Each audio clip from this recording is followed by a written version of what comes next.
Bonjour à tous, bienvenue dans l'espace Scales Up Ressources. Aujourd'hui, nous avons la chance d'avoir avec nous Julien Lesécher, expert cloud chez Microsoft. Bonjour. Donc, merci beaucoup Julien. Je suis en charge de la plateforme Windows Azure, donc cloud public chez Microsoft France. Typiquement, aujourd'hui, on a beaucoup d'entrepreneurs qui se posent la question, beaucoup de nos clients qui nous posent la question également. Aujourd'hui, le cloud computing, concrètement, c'est quoi? Alors, on avait une phase de green washing. Je pense qu'on est vraiment dans la phase de cloud washing. On appelle cloud un peu tout et n'importe quoi. Le cloud, c'est la capacité à mettre à votre disposition, de manière simple, rapide et économique, des ressources informatiques à la demande.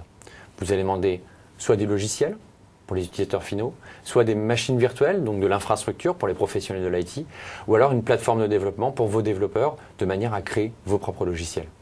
Et la question également qu'on va nous poser, c'est pour certains de nos clients qui auraient dit le cloud, oui, ça m'a l'air intéressant, mais concrètement aujourd'hui, ils ne voient pas vraiment leur intérêt direct à le faire. Donc pourquoi aujourd'hui une entreprise devrait partir sur du cloud computing? Il y a 3 raisons pour lesquelles il faut au moins regarder le cloud. La première, c'est la marge, c'est le coût.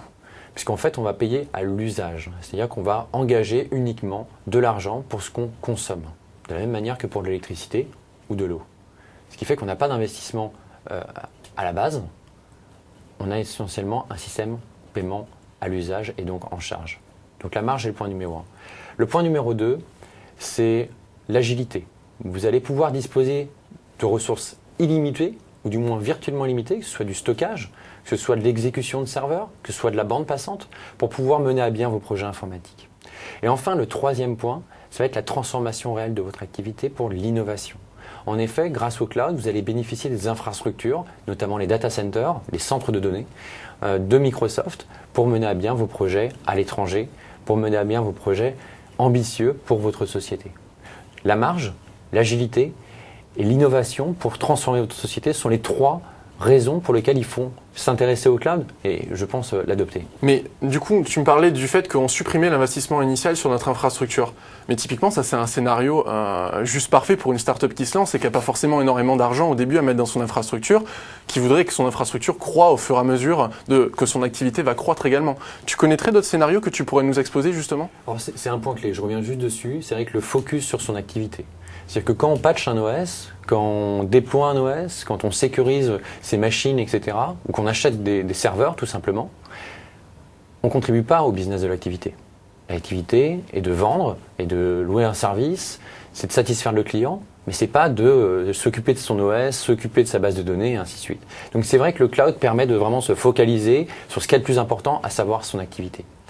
Parmi les scénarios qu'on a pu voir avec nos clients, ça fait maintenant que 2 ans que la plateforme Windows Azure est lancée, un des scénarios qui revient très souvent, c'est le e-commerce.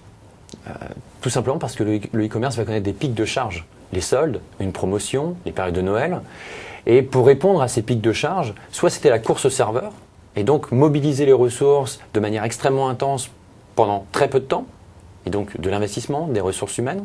Maintenant, en passant son infrastructure sur le cloud, on va pouvoir, juste en appuyant sur quelques boutons, quelques clics, bénéficier d'une puissance informatique qui va s'adapter à la demande. Donc tous les scénarios de e-commerce, de site web à forte audience, c'est vraiment un point important. Le 2e point, c'est le stockage.